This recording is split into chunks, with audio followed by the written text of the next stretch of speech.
If you've ever thought to yourself, I'd rather just read about this than actually do it, you're not alone. The Enneagram 5 newsletter exists to help you move from knowing to experiencing. Every Saturday, you'll get insights designed to help fives grow without overwhelm. Sign up for free today at enneagram5.com/newsletter or visit the link in the description. Now on to the show.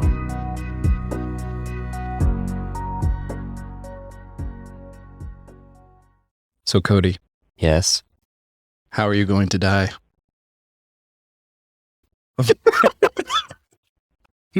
I've had lots of thoughts about this. I would like to die. I don't know. I stumped him. My name is, and I'm an Enneagram Five. My name is, and I'm an Enneagram Five. My name is, and I'm an Enneagram My name is, Five. and I'm an Enneagram Five. My name is, and I'm an Enneagram Five. That was a hard question. I know. That's why I started with it. Yeah, okay. Well, yeah, It's been a while since we've done this, at least in this format. it has been a while. Yes. We've been gone. Lots of things have happened, some of which have inspired this episode. Yeah. This might seem like an odd topic for an Enneagram 5 podcast, but it's not really. Like, No. I feel like out of all of the types, we probably have the best shot at, talking about the topic more in depth because we're so detached from it in a lot of ways. Yeah.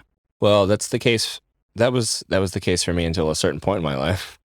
And then I felt it felt very intimate in a way that I was just incredibly uncomfortable with. And so I think it just depends. Like, generally, yeah, sure. And I can separate myself and look at it from the outside in to be able to try to analyze it and decide how I feel about it most days. But then there's some days that it kind of breaks through on a more visceral, intimate level that kind of unravels my day. It doesn't happen as much anymore, but I still have these moments of like kind of like micro panic attacks of just like feeling like I'm not sure I'm going to get past this moment because of how overwhelmed I feel about that specific thing.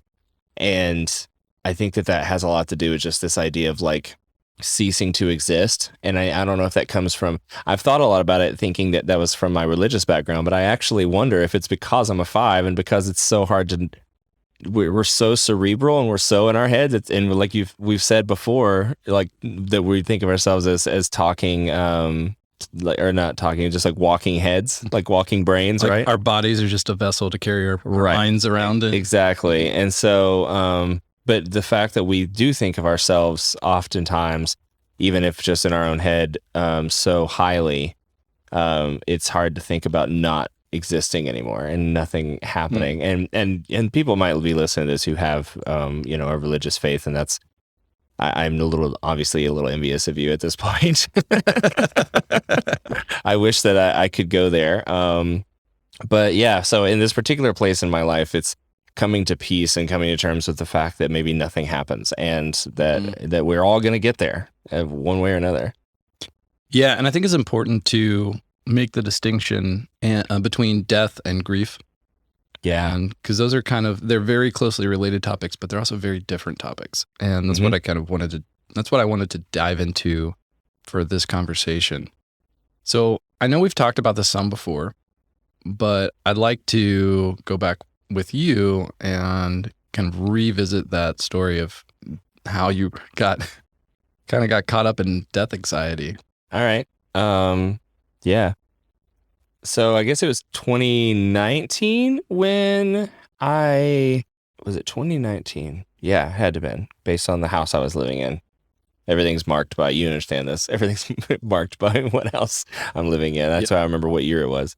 Yep, I totally do that too. Yeah, so I think there was a lot of things that led up to this big moment, which was that a year before this, my grandmother died. I was really close to my grandmother. And of course, I left the whole church scene and religion in general. I didn't realize when I was leaving the church that I was also leaving any kind of belief system at the same time. But as soon as I was out of that world and able to think for myself, I questioned everything, as I wasn't allowed to do before, and so very quickly came to different conclusions than I had before that, when I realized that I was maybe more being in a more biased culture. So I feel like that during that time, I had a few years for it to all kind of unravel slowly, and I didn't realize that it was happening.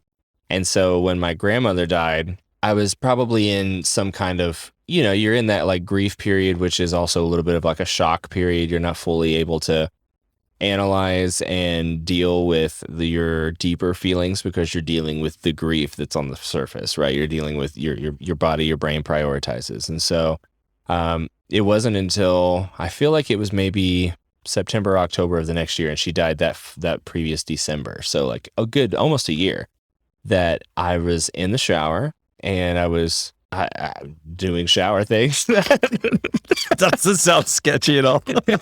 I was like, just soaping it up. I don't know, like washing my body, but like as you probably do, and many people who are listening to this podcast do, that's usually the time that I think the most. And it's probably one of the times that without trying to, my mind just kind of has this constant like feed of thoughts that aren't dictated or directed by anything. It's just like my brain just goes places. I'm not trying to control any thoughts. I'm not even thinking about thinking, right? But it happens. And so during this particular time, I remember it was midday and I was in the shower, and there was a point where it was towards the end of the shower. I remember that because I didn't have soap on me. I was rinsing myself off, and I'd had the whole thought process of like, I had finally been enough removed from the situation that I wasn't thinking about it in terms of grief, but I was thinking about my grandmother's death in terms of what happens. And I had the thought, all it took was the tiny thought of, she doesn't exist anymore. Like this person that I knew my entire life and knew intimately and knew every facet of her character and her personality and so many parts of her stories, and all of those things were just gone. And the only way that they live on is in my brain, right? Like that's her, the version of her that lives on is the version that I remember. And so that I had that thought, that got me a little bit upset. I was like that's sad. But then I had the thought of, there's a day when I will cease to exist. And so when I turned it on myself and started thinking about that like, I don't know, I really don't know what it did. It wrecked me though. And I remember just like feeling like I couldn't breathe and the walls were closing in, like literally just like the most cliche panic attack you can imagine. That's how I was. And I remember I kind of didn't really collapse, but I dropped to the floor because I was getting lightheaded and dizzy and I thought I might pass out. And I remember grabbing onto the sides of the tub and the wall and like trying to just think about like what I was grabbing onto, and remembering like trying to center myself and being like, I'm here, everything's fine, I'm not dying yet. And then I spiral again. I'm just kidding. But it was a really strange thing, because once I pulled myself out of that moment in that situation, what I found was I would have these micro versions of that every few minutes for every single day, all day for months. So throughout every single day, I would like almost have to catch my breath because that same thought would enter my mind again, and I was obsessing over it. And I didn't realize that I was obsessing over it because it was intrusive. I wasn't even thinking about it, but I would be doing something, and then all of a sudden, "You're not going to exist one day" would pop back in my brain. And I would spiral again. And so I think I've said this story before, but it was fast forward to New Year's, and I was talking to my brother, whom I think we all know now. And he said, I was telling him the story, which was a mistake. And because he responded with, at the time it felt like a mistake, but he responded with that he thought about death the same way he thought about the year 1942. And I said, what do you think about the year 1942? And he said, nothing, I wasn't there. Which caused me to kind of spiral in a different way, and I had new ammunition to think about. And It took about 3 months. It was some like March, April the next year in 2020, which is an odd year to come to grips with death. But I woke up one day and that thought that Jesse had said, my brother had said, somehow made sense. And I was like, I wasn't there before. I won't be here after. It's the way life works. And my brain just like clicked. Everything kind of clicked into place. And I was okay to live with that. I could live with that. I decided that I could accept that truth. And so from there on, I was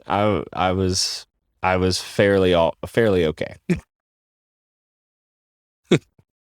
What does fairly okay mean? I still explore thoughts on how I feel about death, but now I'm able to think about how I feel about death, which is a funny statement to say as a 5.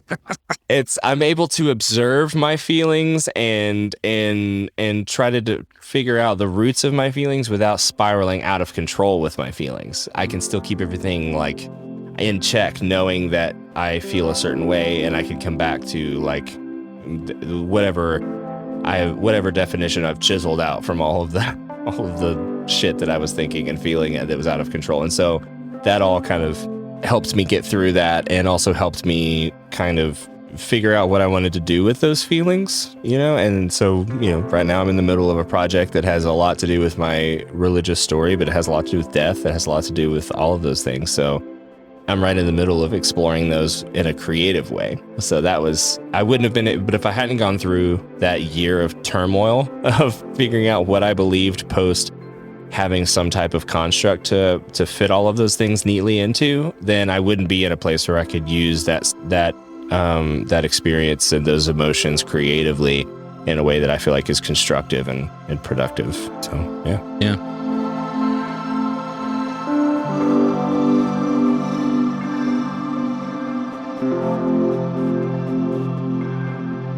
I've never really felt afraid of death as a 5.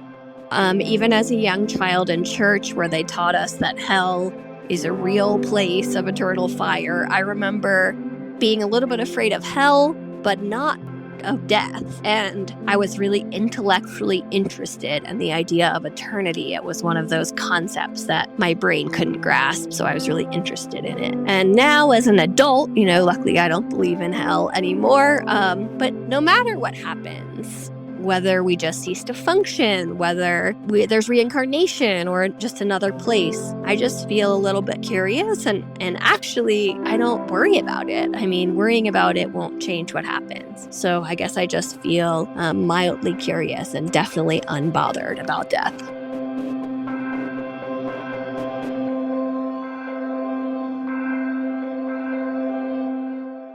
So there have been several things in my life that have caused me to feel like a big weirdo. Yeah. And the way that I think about death is definitely towards the top of that list.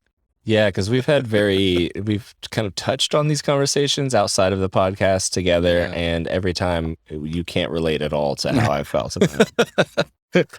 Yeah, and I try, and we'll get into that, because that has some interesting implications when the people around you are grieving. But I'll say my outlook, my perspective on death has definitely evolved over the course of my lifetime, for sure. But for whatever reasons, it's never really been something that's bothered me. And I think when I was younger, growing up in a religious household, you can say a lot of things about religion, but one thing you can say is that it's a very effective coping mechanism. That it is. When it comes to death, right? And a lot of things. Yeah, and a lot of things, but especially death. Like, yeah. I feel like that's also one of the biggest hurdles to confronting, religion in the way that you've been brought up, because when you do that, you have to confront death and the question of what happens after you die. And I think those things are so closely linked that you can't have one conversation ultimately without the other, like, and truly explore, what it means to believe in God or not believe in God, or have faith or not have faith, and all of that. So it started out, that was my coping mechanism, I think, but there was a good portion of my life where death almost felt like a sweet relief. because I felt like life was such a burden. Yeah. That sounds kind of morbid to say. And we've talked about, going into some various stories about why that's the case. But, for a long time, I was so depressed, and there were several things that happened in my life that just made living feel like a burden. And so death was never really this scary thing. Kind of at best, I was neutral about it. And at worst, there were a couple of points where I almost welcomed it, Right. Yeah. And that was mostly during my teen years. And so because I didn't try to avoid it growing up, like the concept, I was able to work through it, I would say probably at a younger age than the average person.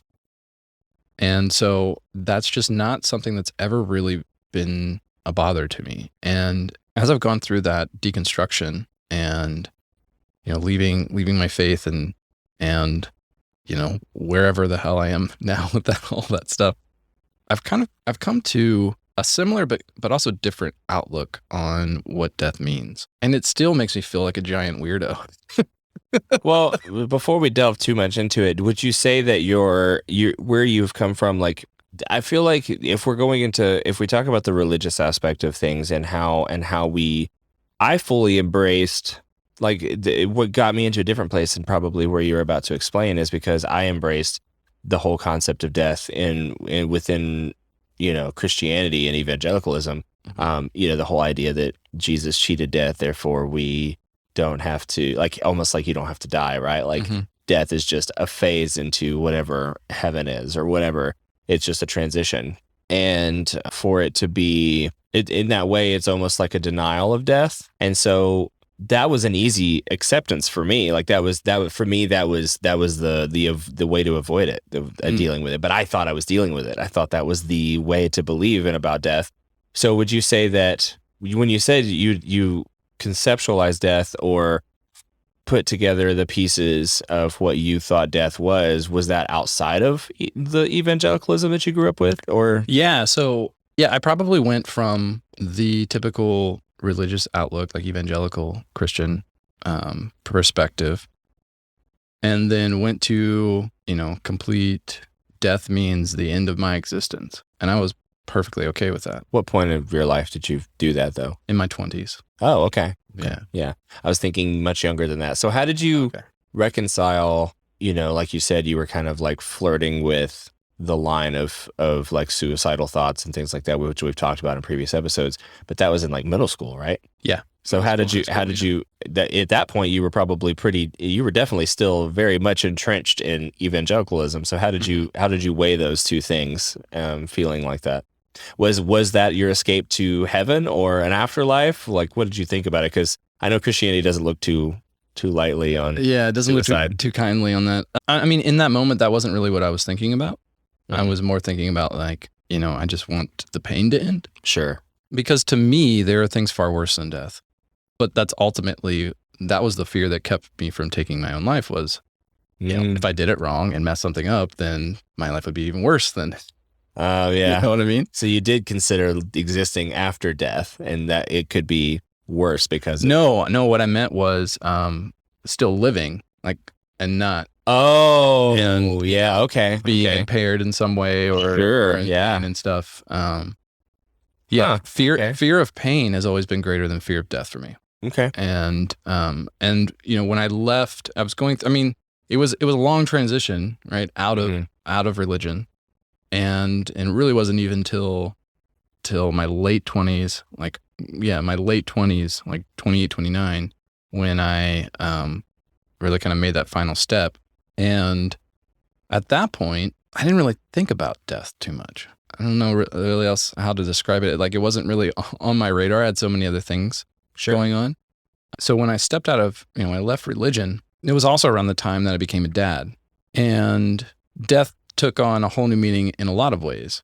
I think it was Voltaire that said the only, like, real question you have to ask yourself is whether or not you should kill yourself or something along those lines. Yeah, I don't know the author, but yes, we've talked about that before. Right. And so, it's easy to get into this really cynical, nihilistic place when you think that everything is meaningless, which is kind of the point that I got to, but it was mixed is this weird mixture of I was also becoming a dad. And so then life had all of this like meaning that it never had before. And so there was no drive, there was no drive to lose my life, but at the same time, I still wasn't attached to it. Right. If that makes any sense. And at the end of the day, I think where I got to was, I don't know what happens. There's a good probability that I just cease to exist. And I'm totally fine with that. Because if I'm not existing, then I wouldn't know the difference. And so it doesn't bother me. Like the year 1942, Exactly. you wouldn't be there. Exactly. That's kind of how I'd worked myself into that point. And then, Sure. there are implications of what it would mean for my family if I were to pass and that sort of stuff. But I was doing what I could to try to mitigate those risks. Sure. And as a responsible father. And so I wasn't really attached to it. And I lived like that for a few years. And then we kind of, we've talked about how I can't really put a box around like where I'm at now. But, one of the things that we've talked about is that I like to build models like in my head. And I do it for different things. Sometimes I'm building a model to try to figure out how accurate it is. And I used to use it to make predictions. And then that kind of gives me that tool of like, okay, it's accurate in these ways and not in these ways. So tear it all down and build up another one. And then it helps me make sense of the world, right? There's those kind of models. And then there are models where I can kind of break out. I use those to break outside of paradigms. And I think about, what serves me best. It doesn't necessarily have to be true in this very literal sense. It can be true more in a deeper wisdom sort of sense. And so, one of the things that I think about a lot is like, what does it mean to be human? And there's this scientific materialist approach to it where, my body and specifically my brain generates this consciousness, and that's my human experience. And if that's the case, like, I'm fine with that. I think to me where I'm at is like, there are so many things that doesn't explain to me. And like, we can't map in our brains how, like, there's no one-to-one map of, okay, these neurons firing are the taste of chocolate, and these neurons firing are like, the feeling of wind blowing across your skin. Like there is no map like that. And so, and that's what they call the hard problem of consciousness. Right. And so there are people, scientists and philosophers who have come along and have tried to tackle this hard problem of consciousness. They have some interesting ideas around that. And so I like to play with those ideas. And, as loopy as it may sound, I think there's at least some reasonable evidence that this could possibly be the case of like, maybe instead of our bodies generating consciousness, maybe our bodies are more like an antenna for consciousness. And we're picking it up from somewhere outside of this 3D existence that we have. And that's kind of an interesting thought to me. And it would explain things like reincarnation and people who remember past lives. There's been a ton of studies around that, and that I find really interesting. And it would explain things like intuition and synchronicity. So many examples of things that when you're just looking at things from what I can perceive with my five senses, there are just some things that just don't fit. And maybe that's just because I don't understand them well enough. If that's the case, that's fine. But I don't know. I get this deeper intuitive sense that there's something fundamentally more than like our understanding is so limited. Science has only been around for, a few hundred years. Like, it's not been that long. Right. And our understanding of the universe is so limited that I'm just not ruling anything out. And if I'm not ruling anything out, then let's play with ideas and let's see what fits, see if there is some evidence, see if this idea serves me better than this idea. And one of the things that I like to think about is, what does death actually mean for my living existence? Like the idea of death, how does it impact me now? And I don't remember where I heard this quote, but it's, death is the cradle of life. And what that means to me is that the way that I view life, if I have death as a reality, that's what makes life meaningful to me. Because I know that I've got one shot to make the most of my existence here. How I interpret that is I have one chance to live this unique experience. There will never be another me with my exact DNA, my exact memories, my exact experiences. And another fun idea that I like to think about is, we're all just the universe experiencing itself subjectively. And so it splits itself into all these different parts to understand what it feels like to taste chocolate and what it feels like to feel the wind, And Yeah, that's a cool thought. yeah, I like that. I like that. And what that means is that every single experience, as mundane as it seems, is this unique, beautiful thing.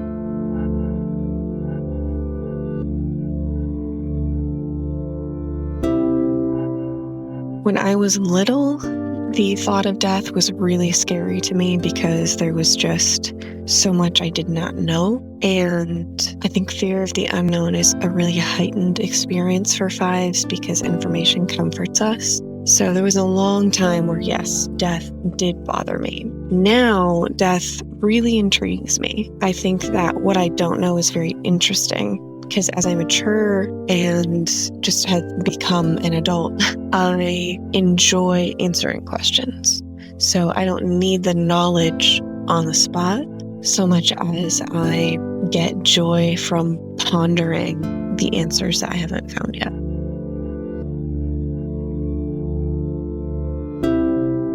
My wife asked me this the other day, and it was poor timing on my part because her mother had just passed. Yeah. But she asked me, what I thought now that it means to die, Okay. and what happens after we die. Yeah. And I said garbage collection. Josiah. It was a classic five. Yeah. You were not thinking. And I'm thinking in like computer science terms of, the trash. Yeah, we have all this working memory when we're in this experience, and then when we pass, then it goes into like long-term storage, right? Okay. Yeah. And that's, to me, that's a really cool. You just get moved to the backup hard drive. No, it's like it's like we're working in these memories with this data right now, this information. And once we're done working with it and experiencing with it, then it gets brought back into the collective, right? The deeper memory storage. Sure. Okay. And that's really cool to me. Yeah. Calling my wife's now dead mother garbage is how she probably interpreted that. And so did not go over very well. To her credit, she gave me a chance to explain myself. That's really good. And then it made more sense. But yeah, I wasn't thinking about that one. All I can think about, is in Monty Python, bring out your dead. I'm not dead yet. I feel happy. They bring them out like the trash, It's so funny. Yeah, right. Anyway, well, that is really interesting, and I think that's actually probably where we cross paths, I would say, because I feel also like you that death is the magnifier of all things to appreciate about life. And that's definitely where I kind of landed, and that's also what framed the musical project I'm working on and writing right now in so many really great ways, right? Like if I had tried to write this project 2 years ago or 3 years ago or whenever, it would have come from a place of bitterness and probably like hatred and anger. And it took me going through that, trying to rebuild some type of construct that's also kind of fluid for me to be able to interpret the idea of death or all of those things that mostly death that we need to, that's kind of that intangible thing that's hard to think about. If I hadn't done that, and also because I did that, it now makes me more appreciative and more grateful. I feel a deep sense of gratefulness and thankfulness, if maybe that's probably the same thing, every day, at least once a day, right? Like I check in with myself and go, I really love the life that I have. A lot of things wrong with it, a lot of things I'm working on, but I really like the life I have. And I don't think that I would have felt that way as much if it wasn't for death, because I constantly, I wouldn't say on a daily basis, but multiple times a week, have to recheck in with myself and go, life is not meaningless. Yeah. We attribute the meaning we have, right? Like we attribute meaning to things. And so life is as meaningful as you want it to be. And that's also in some ways freeing. It's not some being in the sky that's, sorry again if you believe in those things. I appreciate you. But I'm not there. So for me to be able to make sense of it all, it makes, in some ways, it's a really freeing experience to realize that you get to attribute that meaning to things, and you get to you get to enrich your experience while you're alive, and remember those things that, only you will remember until you're dead, and that's it. Garbage collection. Garbage collection. Well, and in that way, it's not, I don't know if I would have used that term. And I don't even know if that's accurate in the way that you mean it, Probably not. Because if we follow along, if we go out on a limb and we go and we say that there is a collective consciousness that is only experiencing itself over and over again, and then that would mean that all we are is like little scoopers that is going out and collecting data, collecting information, experiences, and bringing it back in. So it's not garbage collection, it's gold collection. It's the opposite. It's bringing back all of the nuggets of truth or nuggets of whatever that is subjective or whatever, bringing it back and adding to that overall consciousness that therefore we are contributing to future generations of existence in whatever planes that we want to acknowledge. And so in that way, it's the opposite of garbage. We're bringing back the good stuff. So anyway, that's for Amy if she's listening to this podcast. Your mother was gold. I was about to say, look at you being all glass half full there. I know, it's unlike me, and that's not me a lot of the days. Right. For me to get there, I constantly have to recheck in with myself because it's like it erodes over time. Yeah. Over and over and over again. And I'm constantly having to check on that erosion and make little marks and be like, oop, it's almost there. We got to recheck in with ourselves, bring it back down, shine it away, get rid of the rust. And so I think that that's been the biggest challenge for me. And also, so far, it's kind of worked. It's got me, keeps me going. I don't get into that everything is meaningless. And I feel like, obviously, we're going to reference, if you've seen the show The Good Place, good for you. You're probably right with us on most of the things we're saying.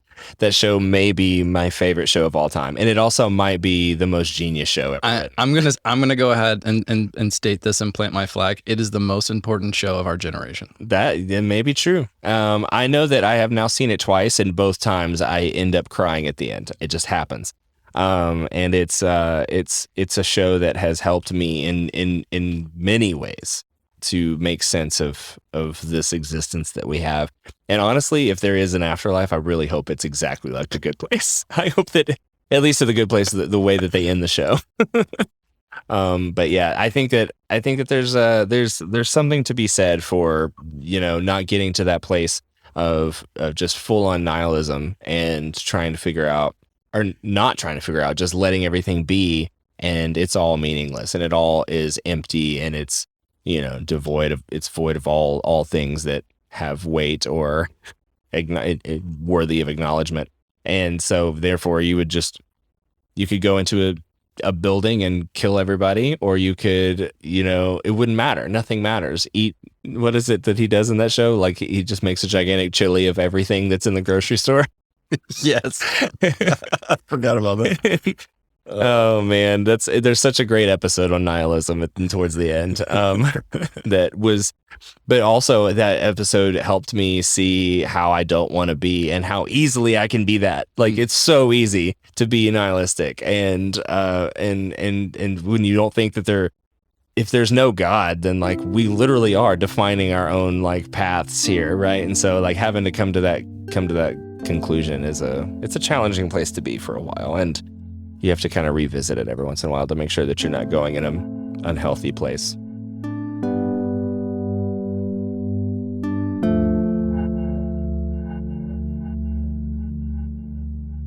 Death bothers me, and death doesn't bother me. As a child, my brother-in-law died in a serious car accident. My good friend died of cancer when I was 10, and my father died at 69 or my papa, died at 69 of cancer. Another brother-in-law died a few years ago suddenly of an aneurysm, and my adult nephew was found dead in a river, and my son, at 88 days of age, died suddenly for no reason. Death has been near me most of my life. It doesn't bother me, I guess, because it's imminent. We see it everywhere, all around us, all the time. Nothing lasts. But the part that bothers me is where, all the questions. Where do we go? Why do we go there? What happens after we die? And those questions have haunted me for many, many years. But I also believe, on the same time as those questions haunt me, that there is an afterlife, and that we have a good, amazing God, and that what he wants for us is love. So that is my comfort in the bother. And the other thing, which is I think the biggest bother of death, is that death is a separation between me and the ones that I love. And when I die, it will be a separation from me and the people who love me. And that is the hardest part.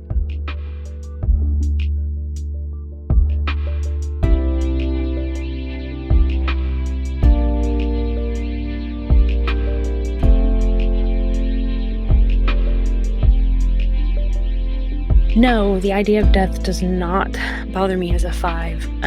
I really lean into that 4 wing for myself, and the idea of death and the thought processes surrounding the ideas of death are kind of my existential happy place. So the idea of death doesn't bother me. If what comes after death is not how I see it being or what I believe it's to be, then that's just another layer for me to learn about and to gain knowledge in. So the idea of death doesn't bother me. I kind of lean into that 6 wing sometimes, and the idea of dying bothers me, but the process of it is bothersome, but the actual eventuality I don't find to be bothersome at all.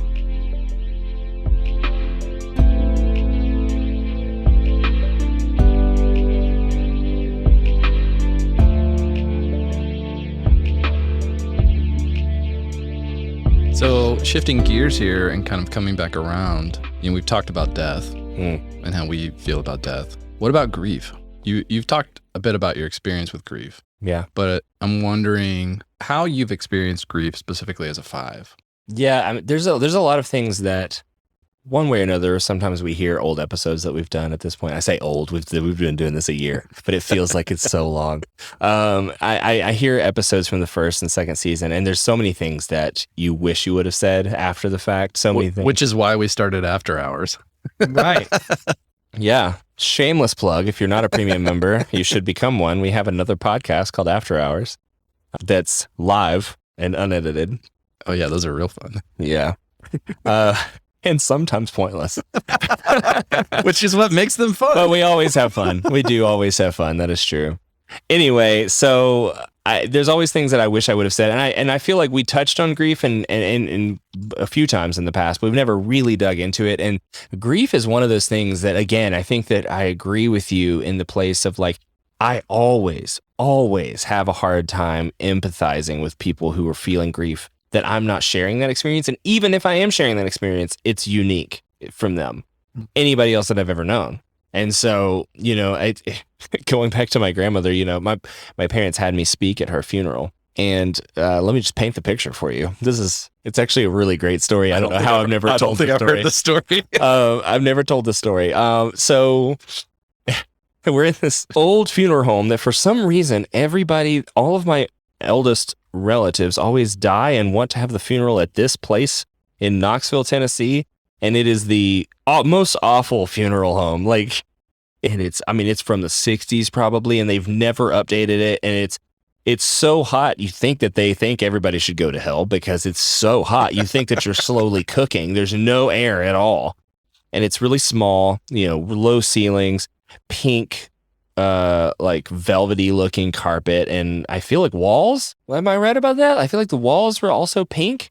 It's like a weird place. It's like if you died and went to a place, you're like, where the hell am I? This must be hell. Like that's what this looks like. And there's like a weird, like a record player playing music in the back. I'm telling you, this is a real place. And for some reason, my family if I die, I'm telling you right now, don't have my funeral there. I don't want it there. So it's at this place, and I've been there before. and for other family members. And I remember thinking, like, is this where Granny would have wanted her funeral to be? I don't know. I didn't get that conversation in with her in her last days, but I remember sitting there and feeling very detached from the whole thing. But I had a whole thing written out. I also was playing the song that I wrote for her, and which one of these days I'll release on the internet, so I'll let you know. But I was playing the song that I'd written for her just a few weeks before that, and that was one thing I was doing. And so I played that song, and then this pastor gets up and does that. I don't think even knew her. Maybe he did. I don't know. But he gets up and does this whole Baptist, like, fire and brimstone kind of a thing. Not fire and brimstone. Well, kind of. Yeah, I guess. I mean, he wasn't like that harsh because it was a funeral. You got to be sensitive. Sure. But he definitely tried like the altar call thing. Right. Using death as a tool, and as a manipulation tactic is definitely what it felt like. And so then right after he does his thing, I get up and do my thing. And this is a few years after I left religion. So I get up and I basically say that when we die, nothing happens. And that essentially what I said was, my main message was that we are able to live on in the memories and the love and memories and thoughts of those that we love, right? Like that is our legacy. That's how we live on. That's the way that we are carried on past death. And that my grandmother did a good job of living on past her death because she left really good memories with those that she loved. And so that was kind of my overall message. But I think that was an interesting place for me, though, because that was kind of the start of me trying to realize or coming to grips with the fact that I don't feel things the way that the people around me feel. And I can't be there for those. And in a weird way, it reverses, right? Like it's hard for people to imagine. It's hard for you to imagine people being there for you. And so I think that's also a really weird thing. And it causes us all the time feeling any kind of grief. It doesn't have to be for death. Any kind of negative emotions, it's easy to want to isolate yourself and try to deal with those feelings yourself because you feel like you're the only one equipped to do so. Yeah. And so therefore we cut everybody else off because we can't in our minds imagine people being there for us because it's really hard for us to imagine being there for other people. And I definitely have felt that in many phases of my life, and in many people, whether it's romantic partners that I've been with, and I'm still like that. I still very much get annoyed with people crying, like just deeply irritated. And it's the reason why I believed I might have been a sociopath for so long. I was so aggravated by emotion. And you know, I'm obviously not like that now, but I mean, if there's one place that crying is okay, it's grief. Yeah. Yeah. In the safety of your intimate relationship with another person, you would think. In the past, not with me though. Sure.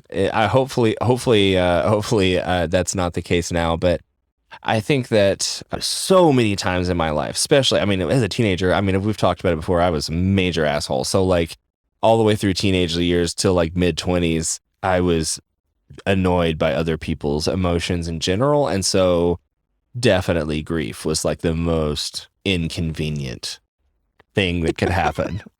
And so it was really hard for me to be there for other people. And I never really felt any kind of like empathy or connection with them to be able to be there for them. I didn't know what to do. It's like that scene that in Talladega Nights, I don't know what to do with my hands. Like that's me whenever anybody starts crying. I'm immediately like, I don't know what to do with my hands. So yeah, I very much resonate with this weird separation fact. And I'm still like that sometimes. If I'm not in the right headspace, and there's a lot of other aspects that go into that, you know, my own emotional disorders that have been left unchecked up until now. You know, there's a lot of things. If I'm in a certain headspace, emotion is still very inconvenient because I can't put myself in the context to be able to deal with it. So I've learned a lot of it is not even my fiveness. It's my own shit that I haven't dealt with up until now. And so the fact that I can even recognize that, I feel like is progress. But it's a weird thing. It's really weird to constantly feel separated from other people's grief and sometimes my own grief. And I'm always looking in on that and trying to figure out why I feel those feelings. And the biggest thing that I've had to learn with grief is how to, the ability to just feel them without analyzing them and feel, because anytime grief happens, regardless of what it is, whether it's you didn't get the job you wanted or someone close to you has died, it's all valid and it's all important. And it all is meaningful in the sense that you should feel it, and you shouldn't separate yourself. You should just let yourself feel it. And let's not try to attribute some kind of meaning or purpose to those feelings just yet. Let's just feel them and see what happens. I'd say I would venture to say most of the listeners who are fives would agree with the fact that that's a really hard thing to do. Yeah, it definitely can be. I relate so much to what you just said because it's basically what I've been going through for the last few months. Yeah. My wife's mother passed away about a month ago, and but before that she was on hospice for a few months, and so it was a slow transition. And at several points I described it as it's just standing in front of a slow moving train waiting for impact. And there were a lot of points where I felt so inadequate and incompetent when it came to figuring out how to be there for people, the people around me, because of the way that I felt about death. I don't know how to empathize. Like I've listened to people describe how they feel losing someone close to them. And my first thought is like, I can't even like imagine what it's like to be that attached to anything, to a person or to anyone. Like the closest that I would be to that would be like with my kids. And the way that some people describe it, it's like a piece of them is missing. And there will always be a hole there, which I'm sure that's how they feel. And I want to be able to understand that and, be there with them in that moment. And I try my best, but I don't know what that feels like. Maybe it's because I've kind of always had a hole, like, what I mean? Sure. Yeah. I don't know. And that's the thing that I've going back and forth with is like, is it because I've been so dysfunctional that I can't relate to that? Or is it like a really healthy outlook on it? Like, I don't know. And maybe it's both. I have no idea. Yeah, maybe a little mixture. Yeah. And so, I've just been so detached from things my whole life that it's hard for me to relate. I had to deal with a lot of my own emotions in that, where, it was easy for me to kind of get in my head and kind of beat myself up a bit because, telling myself, oh, I should be this way or I should be that way, and just sort of letting it be what it is. And the hard thing, though, that I still am struggling with is like how to communicate that. Like, it's easier for me to talk about it here with you on a podcast than it is to like actually talk about it with my wife. Yeah, for sure. Because I don't want to say anything that would hurt her. Well, also that maybe this isn't the right time to have that conversation, right? Like, 'cause she is in the middle of that feeling. Exactly. And but how do I know that? Like, it's not, a part of it too that I'll acknowledge is like I've never really had someone very close to me pass. But I've also never really been very close to very many people my whole life. I feel like there's this strange thing that kind of comes along with that, where you have to understand what it means to feel that hole. And yeah, I felt like there was always a hole too. I always felt everything that you said, I agree with. I feel that too, until my grandmother died. And then I was like, fuck, like I know this feeling, or I've heard other people talk about it and didn't know what this feeling felt like. And that is what led me through that, into that hole. I wasn't ready for it, and I didn't deal with those feelings. And so then when I had those, my entire death anxiety that unraveled my entire life, that was my body forcing me to deal with those feelings of that hole and that thing. And so now, I look at it differently, and hopefully that will somehow better prepare me for when my parents die. And it's kind of like a beautiful circle of life, right? Like your grandparents' death, it kind of prepares you for your parents' death. Yeah. And if you're, I guess, lucky enough or unlucky enough, depending on how you look at it, to have be alive long enough for your siblings to die, like everything keeps getting closer and closer as it comes for you. I feel like it's kind of a weird way to look at it. Death keeps getting closer, and the closer it is, probably the closer you are. Yeah. It's kind of a strange feeling for sure.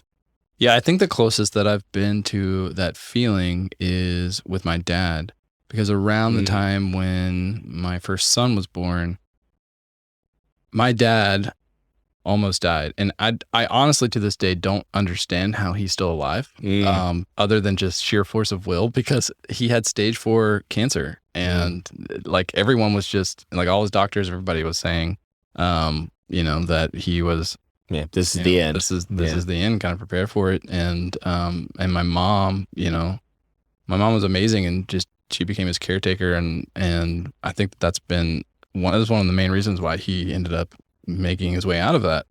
But I mean, there was a point where like he was skin and bones, and I was like, this is the end. And so I did, there was definitely a grieving process where I grieved my dad's death before he died. And that was a weird thing. Like I even like thought about like what I was going to say at his funeral and that sort of thing. And and honestly, this sounds really weird, but that was like that's probably the best thing that happened to our relationship.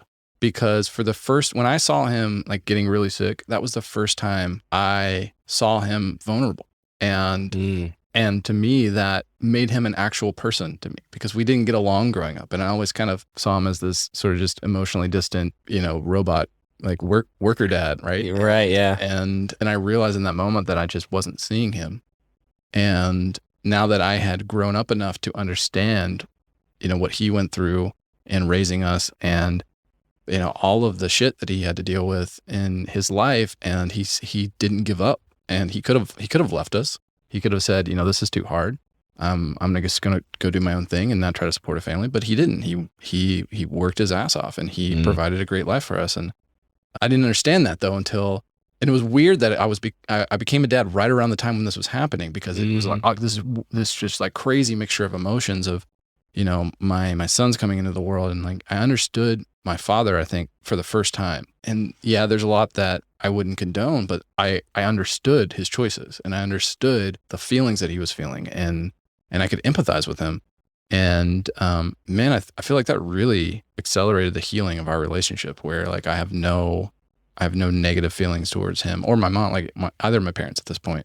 And it was in that moment where I kind of came to grips with the reality that I was probably going to lose him. And I worked through, like, is there anything that I am holding on to? And is there anything left unsaid? And that forced me to have a conversation with him, like one of the first times in my life, and I think that changed him too. Now I just appreciate him for who he is. Like, I don't expect him to be somebody else. I recognize who he is, and I love him for it. And so there's this, I don't really know what I'm trying to say here, other than like grief is a weird thing, man. Like it just, there's no way to predict what's going to happen and what's going to come out, and you just kind of have to let it be what it is. Well, maybe that's what's so hard about grief as a 5, right? We love predictable things. We love scenarios that we can create models of and go and poke holes in that model before it happens. But grief causes people to act erratically and impulsively and sometimes extreme emotions, and we don't know how to handle those. And it's even weirder when we're the ones acting erratically and we don't know how to handle the impulsive and erratic emotions that we're feeling. And so, feeling out of control and feeling our emotions out of control specifically is, I think, a nightmare. It's our biggest fear in many ways, at least it is mine. And not being as composed and the person in the situation who is in control being like, no, this is what we need to do. I'm in the middle of and trying to finish the show Ozark right now. And Jason Bateman's character in that show is a perfect example, in my opinion, in many ways, of what we probably all imagine ourselves as 5s. Like everything can be going to hell around us, but we're the ones who see it through, because we're the ones who are calm and collected, and we're not letting our emotions get to us, and we see the answer and we see our way out, at least for the first half of that show. And but I think about that all the time, and like how we don't know the worst situation. We probably haven't lived our worst emotions yet. We haven't lived through our worst experiences, and they're still coming for us. And how are we going to handle them when we get there? And that's something we got to face that. We have to deal with that and I think the best way to do it is to be okay with it, and to, in many ways, the same way that I want to be in the same mindset when I have to deal with grief and face grief that I am when I knowingly and voluntarily take shrooms. I want to know. I want to be in this place where you know what? I'm along for the ride. I'm floating down a river of emotion, and I'm okay with whatever happens, because otherwise it's a terrible time. And that's kind of how I feel about grief. That's how I sum it up. Well said. I think that's a good place to end it. That's a good place. Yeah. Yay. First episode, season 3. Here we go.